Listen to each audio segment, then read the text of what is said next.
Doctor Arpana Rawat YouTube channel पर आप सभी का एक बार फिर से स्वागत है। आज का यह वीडियो कक्षा 12 के लिए है और आज के इस वीडियो में आपके लिए हैं बाबा साहेब भीमराव अंबेडकर जी के 2 निबंध, श्रम विभाजन और जाति प्रथा, मेरी कल्पना का आदर्श समाज के प्रश्नों के उत्तर। पहला प्रश्न है, जाति प्रथा को श्रम विभाजन का ही एक रूप न मानने के पीछे अंबेडकर के क्या तर्क हैं? इसका उत्तर है, जाति प्रथा को श्रम विभाजन का ही एक रूप न मानने के पीछे अंबेडकर के निम्नलिखित तर्क हैं। पहला, जाति प्रथा श्रम विभाजन के साथ साथ श्रमिक विभाजन करती है। दूसरा, सभ्य समाज में श्रम विभाजन आवश्यक है, परंतु श्रमिकों के विभिन्न वर्गों में अस्वाभाविक विभाजन किसी अन्य देश में नहीं है। तीसरा है, भारत की जाति प्रथा में श्रम विभाजन मनुष्य की रुचि पर आधारित नहीं होता। यह मनुष्य की क्षमता या प्रशिक्षण को दरकिनार करके जन्म पर आधारित पेशा निर्धारित करती है। चौथा है, विपरीत परिस्थितियों में भूखे मरने की स्थिति आ जाती है। प्रश्न 2 है, जाति प्रथा भारतीय समाज में बेरोजगारी व भुखमरी का भी एक कारण कैसे बनती जा रही है? क्या यह स्थिति आज भी है? इसका उत्तर है, जाति प्रथा भारतीय समाज में बेरोजगारी व भुखमरी का भी एक कारण बनती रही है, क्योंकि यहाँ जाति प्रथा पेशे की दोषपूर्ण पूर्व निर्धारण ही नहीं करती, बल्कि मनुष्य को जीवन भर के लिए एक पेशे में बांध देती है। उसे पेशा बदलने की अनुमति नहीं होती, भले ही पेशा अनुपयुक्त होने के कारण वह भूखा मर जाए। आधुनिक युग में उद्योग धंधों की प्रक्रिया और तकनीक में निरंतर विकास और कभी कभी अचानक परिवर्तन हो जाता है, जिसके कारण मनुष्य को अपना पेशा बदलने की आवश्यकता पड़ सकती है। ऐसी परिस्थितियों में मनुष्य को पेशा बदलने की स्वतंत्रता न हो तो भुखमरी और बेरोजगारी बढ़ती है। भारत में जाति प्रथा किसी भी व्यक्ति को पैतृक पेशा बदलने की अनुमति नहीं देती। आज स्थिति बदल चुकी है। शिक्षा और समाज में सुधार के कारण जाति प्रथा के बंधन कमजोर हुए हैं। पेशे में जाति से संबंधित बंधन समाप्त हो चुके हैं। यदि व्यक्ति अपना पेशा बदलना चाहे तो जाति उसमें बाधक नहीं बनती। व्यक्ति के पास योग्यता हो तो वह अपनी पसंद का पेशा अर्थात व्यवसाय चुन सकता है। अतः यह कहा जा सकता है कि वर्तमान में जाति प्रथा भारतीय समाज में बेरोजगारी और भुखमरी का एक कारण नहीं है, क्योंकि यहाँ अब व्यक्ति अपना पेशा या व्यवसाय बदल सकता है।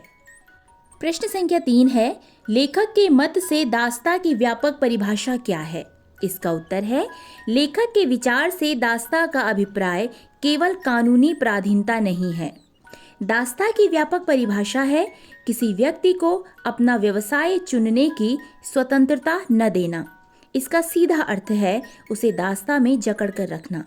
इसमें कुछ व्यक्तियों को दूसरों के द्वारा निर्धारित व्यवहार और कर्तव्यों का पालन करने के लिए विवश होना पड़ता है। अब आगे की प्रश्न है, मेरी कल्पना का आदर्श समाज निबंध से। इसमें प्रश्न 4 है, शारीरिक वंश परंपरा और सामाजिक उत्तराधिकार की दृष्टि से मनुष्यों में असमानता संभावित रहने के बावजूद अंबेडकर समता को एक व्यवहार्य सिद्धांत मानने का आग्रह क्यों करते हैं?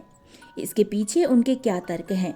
इसका उत्तर है, शारीरिक वंश परंपरा और सामाजिक उत्तराधिकार की दृष्टि से मनुष्यों में असमानता संभावित रहने के बावजूद अंबेडकर समता को एक व्यवहार्य सिद्धांत मानने का आग्रह करते हैं, क्योंकि प्रत्येक व्यक्ति को अपनी समता का विकास करने के लिए समान अवसर मिलने चाहिए। शारीरिक परंपरा और सामाजिक उत्तराधिकार के आधार पर असमान व्यवहार को अनुचित माना गया है। उनका मानना है कि यदि समाज को अपने सदस्यों से अधिकतम उपयोगिता प्राप्त करनी है तो उसे समाज के सदस्यों को आरंभ से ही समान व्यवहार व समान अवसर उपलब्ध करवाने चाहिए। सामाजिक उत्थान के लिए समता का होना अनिवार्य है।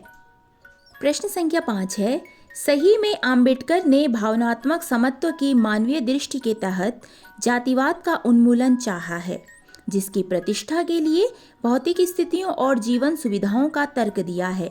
क्या आप इससे सहमत हैं? इसका उत्तर है, हम लेखक की बात से सहमत हैं।